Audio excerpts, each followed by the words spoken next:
اس لیے یہ ٹاپک آج بتانے کی ضرورت پیش آئی کہ ہم اپنی زندگی کے رخ کو جب تک ٹھیک نہیں کریں گے اس وقت تک ہماری زندگی کی یہ پریشانیاں ختم نہیں ہوں گی. ماں باپ خود اپنی اولاد کو پریشان کر کے خوش نہیں ہوتے, اللہ رب العزت اپنے بندوں کو پریشان کر کے کیسے خوش ہوں گے؟ تو وہ نہیں خوش ہوتے. اس لیے فرمایا ما یفعل اللہ بعذابکم ان شکرتم وآمنتم, اگر تم ایمان لاتے شکر کرتے اللہ تعالیٰ کو تمہیں عذاب دے کے کیا ہاتھ اللہ تعالیٰ کیا کرتا تمہیں عذاب دے کے؟ وہ کیوں عذاب دیتا؟ تو اللہ تعالیٰ خوش نہیں ہوتے, وہ نہیں چاہتے کہ بھوکے ننگے رہے بندے, پریشان رہے بندے. یاد رکھیے اللہ رب العزت نے اپنے بندوں کو عذاب کے لیے پیدا نہیں کیا, اپنے بندوں کو ثواب کے لیے پیدا کیا ہے. کیوں؟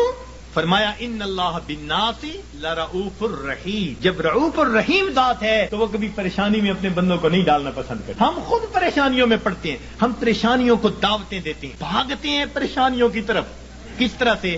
اپنے رب کے حکموں کو توڑ کے, اپنے محبوب کی سنتوں کو چھوڑ کے. کون سا گھر ہے آج بتائیے تو صحیح کہ جہاں نبی علیہ الصلوۃ والسلام کی سنتوں کو ذبح نہیں کیا جاتا؟ الا ماشاء اللہ. نیکوں کے گھرانوں میں بھی کوئی نہ کوئی فرد ایسا ہوتا ہے جو من مرضی کا مالک, نہیں حکم چلتا دوسرے کا, نہیں اختیار کسی کا. آج ہمارے گھر, گلی کوچے, بازار نبی علیہ الصلوۃ والسلام کی سنتوں کی مذبح گاہیں بن چکی ہیں. اور پھر ہم کہتے ہیں کہ ہمیں پرسکون زندگی نصیب ہو جائے. رہنا دریا میں مگر مجھ سے بہر, رہنا دنیا میں اور دنیا کے پیدا کرنے والے کو ناراض کر کے, تو کیسے پرسکون زندگی گزاریں گے؟ ایک صاحب آئے بڑی فیکٹریوں کے مینیجر سے, آنسوؤں سے رونے لگے. حضرت میں اتنا پریشان ہوں, میں آپ کو بتا نہیں سکتا, میرا خرچہ پورا نہیں ہوتا. بھئی ہے کتنا؟ بس حضرت 2 کاریں دی ہوئی ہیں, میرے لیے علیحدہ, بچوں کے لیے علیحدہ. کوٹھی لے کے دی ہوئی ہے, کوٹھی پر چوکیدار, باورچی اور گن مین سب مالکوں کا, پیٹرول مالکوں کا, بیمار ہو جائیں تو ڈاکٹر کا خرچہ مالکوں کا, اور ٹیکس ویکس ہو تو مالکوں کا. اور حضرت مجھے صرف 75,000 مہینے کے ملتے ہیں. 75,000 مہینے کے ملتے ہیں, سارے باقی خرچے مالکوں کے, اور آنسوؤں سے رو رہا ہے کہ حضرت میرے خرچے پورے نہیں ہو. فیصل آباد سے ایک خاتون آئی, پردے میں بیٹھ کے بات کرنے لگی, رو رہی ہے دارو قطار, 5 منٹ روتی رہی, اور اس کے بعد کہنے لگی بس میرے لیے دعا کریں, میرے خرچے پورے نہیں ہوتے. میں نے کہا کتنے فرد ہیں؟ کہ بس میاں بیوی ہیں, اولاد نہیں ہے. تو کتنا خرچہ دیتا ہے خاوند؟ کہ جی ہر مہینے کا 50,000 دیتا ہے. میں نے پوچھا بنتا کیا ہے؟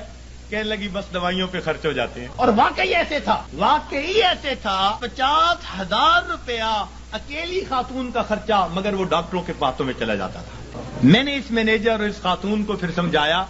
میں نے کہا کہ اپنی زندگی سے جب تک نافرمانی کو نہیں نکالو گے تمہیں زندگی میں کبھی سکون نہیں مل سکتا.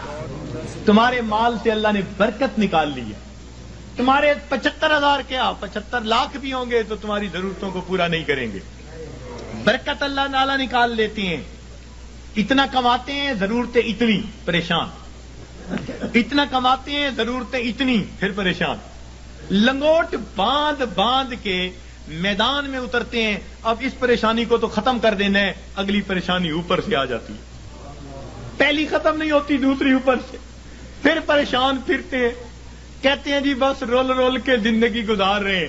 ایک صاحب کہنے لگے کہ جی کسی نے شعر لکھا ہے, ایس دکھی حیاتی دے پینڈیاں وچ, ایس دکھی حیاتی دے پینڈیاں وچ, کدی راہ پہ گئے کدی بھلدے رہ, ایک دیوا امید دا بلدا رہا, لکھ چکھڑ انیریاں دے چلدے رہ, پت جھڑ دے جھڑے ہوئے پتیاں وانگ, اسی تیرے جہان وچ رلدے رہ, پر دامن امید دا چھڈیا نا, اسی نار تقدیر دے گھلدے رہ. میں نے کہا کہ بھئی تمہیں پت جھڑ کے جھڑے پتے کی طرح رلنے کی ضرورت ہی کیا ہے؟ کیوں ضرورت ہے؟ تم اپنے آپ کو پروردگار کے حوالے کرو, وہ تمہیں بے آسرا نہیں فرمائے گا, وہ تمہیں کٹی پتنگ کی طرح نہیں رکھے گا, جھڑے ہوئے پتے کی طرح رلنا نہیں پڑے گا, گھلنا نہیں پڑے گا تقدیر سے.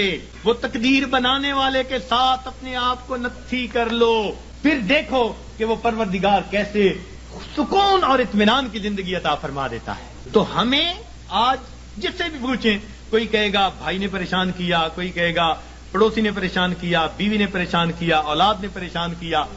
ہمیں کسی نے پریشان نہیں کیا, ہمیں ہمارے گناہوں نے پریشان کیا ہوا ہے, ہمیں ہمارے نفس نے پریشان کیا ہوا ہے, ہمیں شیطان نے پریشان کیا ہوا ہے. تو دشمن ہمارے 2 ہی ہیں, نفس اور شیطان, اور دونوں گناہ کروا کے ہمیں پریشان کر دیتے ہیں.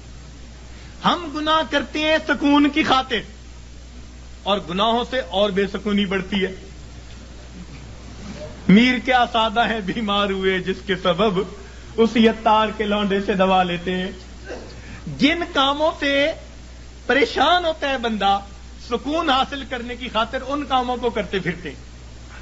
تو یاد رکھیے کہ گناہ ظاہر میں خوبصورت نظر آئے، اس میں لذت محسوس ہو، اس میں وقتی طور پر اطمینان محسوس ہو، مگر حقیقی طور پر اس میں دل کی پریشانی ہوا کرتی ہے۔ اور جتنا ہم گناہ کریں گے اتنا ہماری زندگی میں پریشانی آئے گی۔ یہ اللہ والے جو گناہوں سے اپنے آپ کو بچا لیتے ہیں، اللہ تعالیٰ ان کی زندگی کو سکون عطا فرماتا ہے۔